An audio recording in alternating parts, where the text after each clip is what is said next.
Have you ever reached into your kitchen cabinet, grabbed a potato, and noticed strange little shoots growing out of it?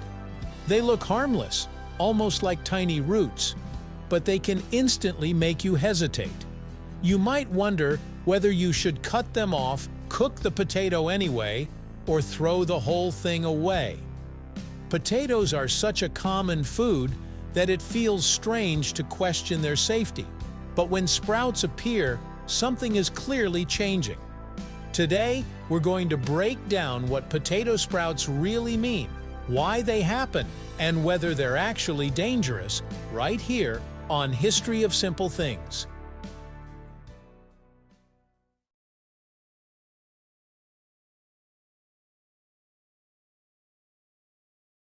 Potatoes may seem simple, but they're living plant material even after harvest. When you buy a potato, you're not just buying food, you're buying a dormant plant.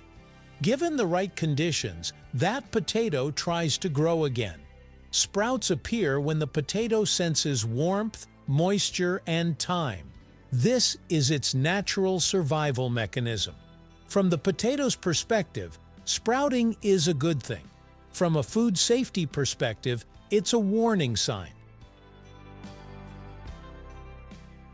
The real concern with sprouted potatoes isn't the sprouts themselves, it's what's happening inside the potato. As potatoes age or are exposed to light, they begin producing higher levels of natural toxins. The most important one to know is called solanine. Solanine is a glycoalkaloid, a compound that plants use to defend themselves against insects and animals. In small amounts, solanine usually isn't harmful, but as potatoes sprout, solanine levels increase, especially near the eyes, sprouts, and skin. This toxin is the reason potatoes aren't eaten raw and why green potatoes raise red flags. When a potato turns green, it's been exposed to light, and that green color comes from chlorophyll. Chlorophyll itself isn't dangerous, but it signals that solanine levels may be higher. Sprouting and greening often happen together, which is why sprouted potatoes deserve extra caution. So, what happens if you eat too much solanine? Symptoms usually begin with a bitter or burning taste, followed by nausea, stomach cramps, vomiting, or diarrhea. In more serious cases, especially if someone eats a large amount, solanine can affect the nervous system, leading to headaches, dizziness, confusion, or even hallucinations. These severe reactions are rare, but they're not impossible, especially in children or people with sensitive digestive systems. Now here's where things get a little more nuanced. Not all sprouted potatoes are equally dangerous. A potato with tiny firm sprouts and no green coloring is very different from one that's shriveled, soft, and covered in long shoots. In the early stages of sprouting, solanine levels may still be relatively low. In those cases, many food safety experts agree that you can safely eat the potato as long as you remove the sprouts and peel it deeply. The key is how the potato looks and feels. If it's still firm, doesn't smell strange, and hasn't turned green, it's likely still usable. Cutting off the sprouts isn't enough on its own. You should also remove the eyes and peel the skin, since solanine concentrates near the surface. Cooking the potato thoroughly is also important, though it's worth noting that heat doesn't completely destroy solanine. Boiling, baking, or frying reduces risk but doesn't eliminate it entirely. On the other hand, if the potato is soft, wrinkled, bitter-smelling, or heavily sprouted, it's best to throw it away. At that point, the potato has already used much of its starch to fuel growth, and toxin levels are likely higher. Eating it isn't worth the risk, especially when potatoes are inexpensive and easy to replace. One common misconception is that cooking always makes food safe. While cooking does kill bacteria, Solanine is more resistant to heat. High temperatures reduce some of it, but not enough to make a heavily sprouted or green potato safe.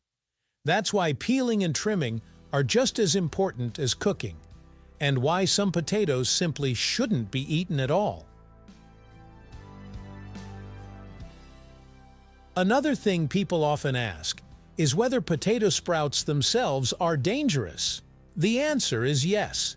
Sprouts contain higher concentrations of solanine than the potato flesh.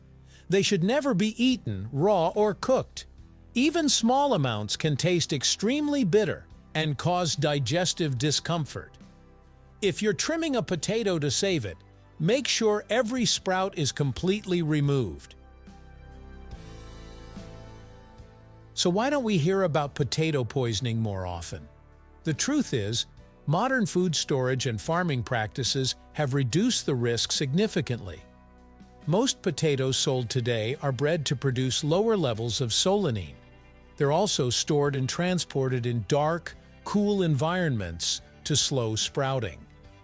Problems usually arise at home, where potatoes are stored too long or exposed to light on kitchen counters. Proper storage makes a huge difference. Potatoes last longest when kept in a cool, dark, and dry place, ideally between 7 and 10 degrees Celsius. Refrigeration isn't recommended because cold temperatures can turn potato starch into sugar, affecting taste and texture. Storing potatoes near onions should also be avoided, since onions release gases that speed up sprouting. It's also a good idea to buy potatoes in smaller quantities if you don't use them often. The longer they sit, the more likely they are to sprout. Checking your potatoes regularly can help you catch early sprouting before it becomes a problem. Interestingly, potato sprouts aren't always bad news. If you're gardening, sprouted potatoes can be planted to grow new potato plants. From a gardening perspective, sprouts are a sign of life and potential. From a cooking perspective, they're a reminder that food is constantly changing, even when it looks stable. At the end of the day, sprouted potatoes aren't automatically dangerous, but they are a warning sign. Small sprouts on firm, non-green potatoes can usually be handled safely with careful trimming and peeling.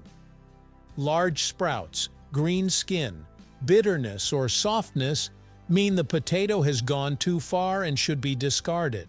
Trust your senses. If a potato looks wrong, smells off, or tastes bitter, don't eat it. If you enjoyed this video, please check out our other bingeable channels. Thank you for joining us on this journey through the history of simple things. Don't forget to like, subscribe, and stay tuned for more stories woven through the smallest details.